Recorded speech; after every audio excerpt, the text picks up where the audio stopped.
time for Sweet Talk and Dan with comic reviews. Amazing Spider-Man? What's so amazing about this? Hey, buddy, what brings you to my little slice of hell? I won't go in the video outhouse unless I got something to read. Sweet Dan tells me what's what.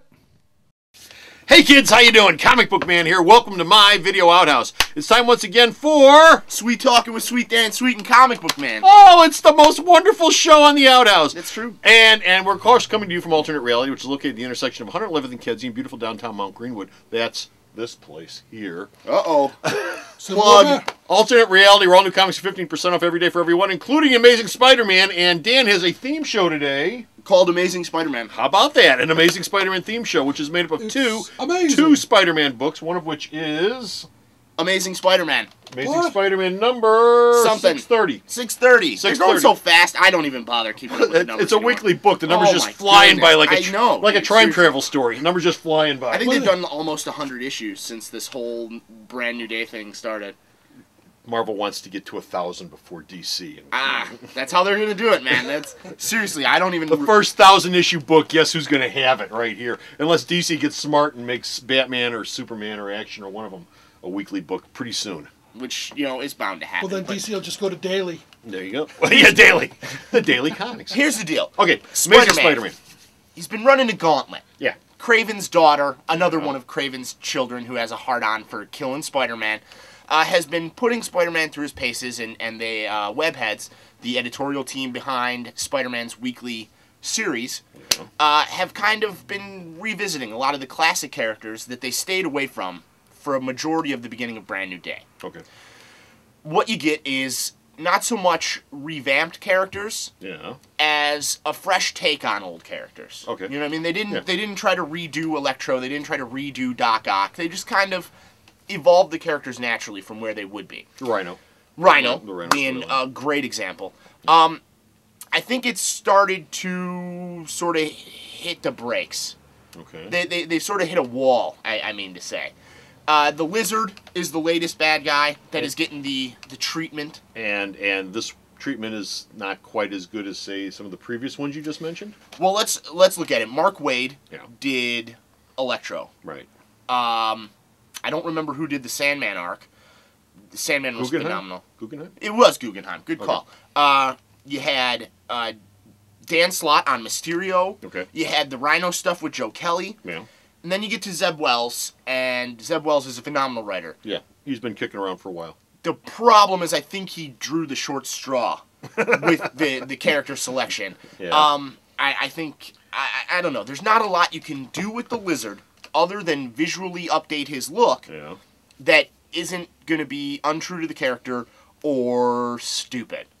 All right? Yeah. In this, Kurt Connors apparently given once again another chance to redeem himself as a man as opposed to a lizard monster, is working for some douche corporation that wants to use his lizard formula to do all sorts of bad shit. The Douche Corporation. The Douche Corporation.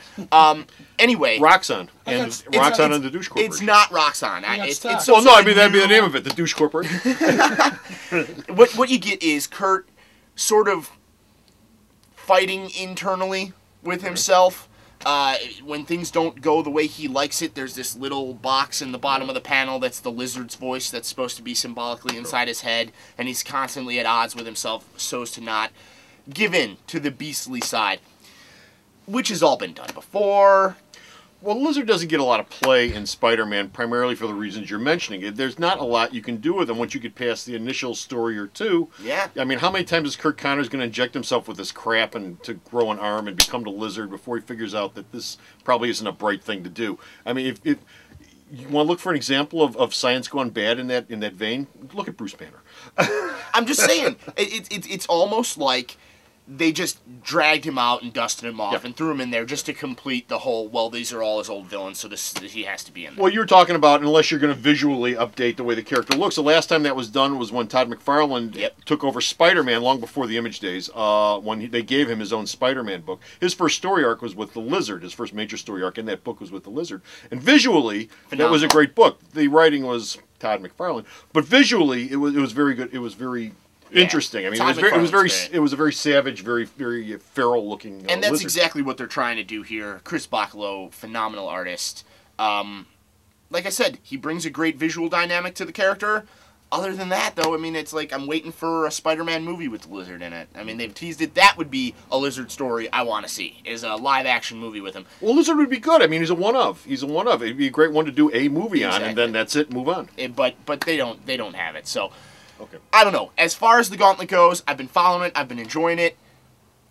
I'm sure this is going to pull out and be something cool. Yeah. But slow start. Slow start to what may be the end of the Gauntlet. Okay. A much better book that you read is, believe it or not, The Many Loves of the Amazing Spider-Man, which is an anthology book of 3 stories based around different women that Spider-Man, Peter Parker, has loved or had relationships with, or at least, just relations. or been sweet on, okay, over the last 30, 40 years. Here's some of them right here on the cover. Yeah. So how was this? This was phenomenally better Mo better? than Amazing Spider-Man this month. Reason being, I've enjoyed a great deal of the extra stories that they've put out. Now that Spider-Man's weekly, you get three issues a month, but it's one complete story. Right. But there's all these other threads that they've been dangling in front of readers, and a lot of these extra stories sort of extrapolate on those. You know what I mean? They sort of just expand upon all these ideas. What you get in this is you get a phenomenal 22-page story illustrated by the phenomenal, and I'm going to say phenomenal one more time, Michael Ryan. Which phenomenal character is the centerpiece of the story? Black Cat. Black Cat. And Spider-Man, of course. It's more of the pure Spider-Man story in this anthology, where Spider-Man is actually a co-star as opposed to a background character or a supporting character. Him and Cat go after some weird magic guy who I've never seen before, probably won't ever see again, but it was a great story, lots of fun. Like I said, Michael Ryan is so amazing. His pencils are great. I don't know why he isn't illustrating Spider-Man on a somewhat regular basis like some of these other guys are. Maybe it doesn't have time.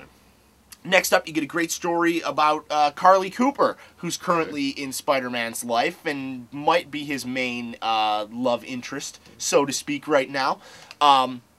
It's a story that takes place when Carly was a little girl.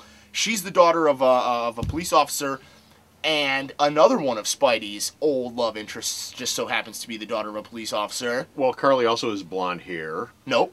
Nope. Red hair. Red hair! Who Oh, loves they red threw hair? you a curve! They throw you a curve! But Gwen Stacy has blonde hair. Yes, she does. And she co-stars in the story, and it's There you really go. good. It's sort of like Gwen Stacy and Carly Cooper do this whole locked in a room Nancy Drew thing. Yeah. But they, they're supposed to be babysat at the police station, and they end up solving a crime, Wow. like kids always do. And the last story? The last story's all about Mary Jane, and it's sort of like MJ. Millie the Model.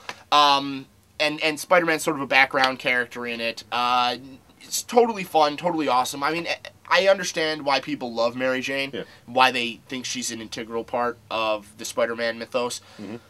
I don't care for her, but this was a fun story. This was a fun story. It was cool. I mean, that's sort of been the big thing, is why is Spider-Man sleeping with all these women? And I don't really think he's sleeping with all these women, but I mean, it's back to when he had more than just one girlfriend. Which is what they wanted to do with One More Day anyways, get him Well, out of the free him marriage and back into dating again. So anyway, 2 books. Two books. This one is this one is good. Whoa! Okay. Yeah. So stop off the store's website and read Dan's reviews of these All of books them. and all of his other reviews, and the store's website is at www.myalternatereality.com. So stop off at the store's website, check out all of Dan's reviews and all the other stuff that's on there. And until next time, this is Comic Book Man This is Sweet Dan Sweet. saying bye! Oh, you guys did it again. This month's Hero of the Month sale at Alternate Reality features all the characters from Iron Man 2. Iron Man, War Machine, and Natasha Romanoff. All my trades featuring those 3 characters are 25% off all this month long here at Alternate Reality. So be sure to stop down. Hardcover, softcover, doesn't matter. It's all 25% off here at Alternate Reality.